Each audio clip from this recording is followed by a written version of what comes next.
বন্ধুরা, কচু শাক রান্না করলাম ইলিশ মাছের মাথা দিয়ে। আর এই শাক দিয়ে অনেকগুলো ভাত খাওয়া যায়, দারুণ লাগে খেতে। তো দেখে নিন কীভাবে এই মজার কচু শাক রান্না করছি। আমি কিছু তরতাজা কচু শাক কেটে এনেছি বাগান থেকে, আর একেবারে ফ্রেশ। আর কচু শাকগুলোকে আমি কেটে নিয়েছি। প্রথমে ডাঁটগুলোকে কুচি করে কেটে নিয়েছি, তারপরে পাতাগুলোকে আলাদা আলাদাভাবে আমি কেটে নিয়েছি। একটা ইলিশ মাছের মাথা নিয়েছি, আর এখানে রসুন কুচি, আর নিয়েছি কাঁচা লঙ্কা কাটা আর পেঁয়াজ কুচি। প্রথমে আমি একটি প্যান নিয়েছি, তাতে সয়াবিন তেল দিয়ে ইলিশ মাছের মাথাটা আমি কেটে নিয়েছি, তা দিয়ে দিলাম পেঁয়াজ, আর কিছুটা হলুদ দিয়ে দিলাম। তো বন্ধুরা, কচু শাক কিন্তু সবারই প্রিয়, আমার তো ভীষণ প্রিয়। একটু নেড়ে চেড়ে দিচ্ছি। বন্ধুরা, একটু লবণ দিয়ে নিলাম। আর এখন কচুর ডাঁটগুলো আমি প্রথমে দিয়ে দিচ্ছি।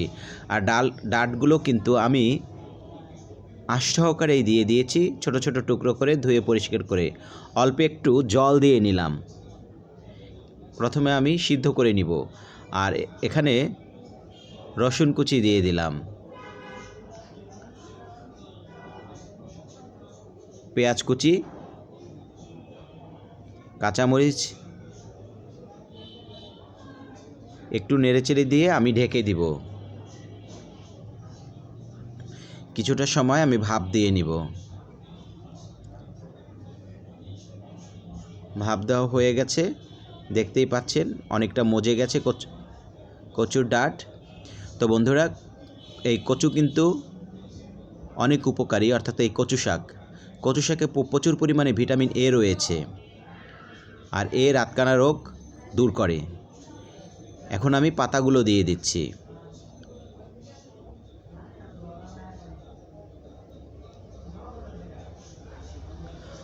আর এছাড়া কচু শাকে একটু লবণ দিয়ে ঢাকনা দিয়ে ঢেকে দিলাম। কিছু সময় পরে ঢাকনাটা উঠিয়ে নিচ্ছি। কচু শাকে প্রচুর পরিমাণে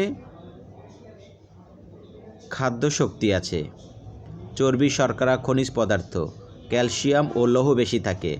এতে লাল শাক ও পুঁই শাকের চেয়ে বেশি থাকে। আর বন্ধুরা, রক্তশূন্যতা দূর করে।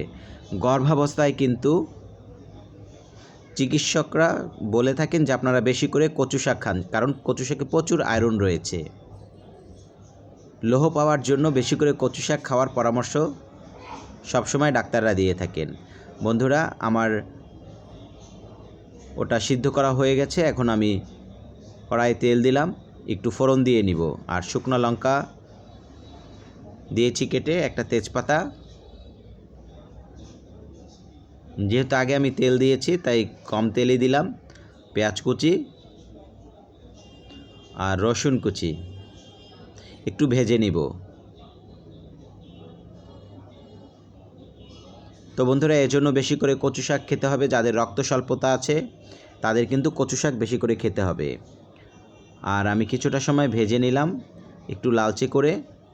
এখন আমি কচু শাকগুলো যেগুলো সিদ্ধ করে রেখেছি দিয়ে দিলাম।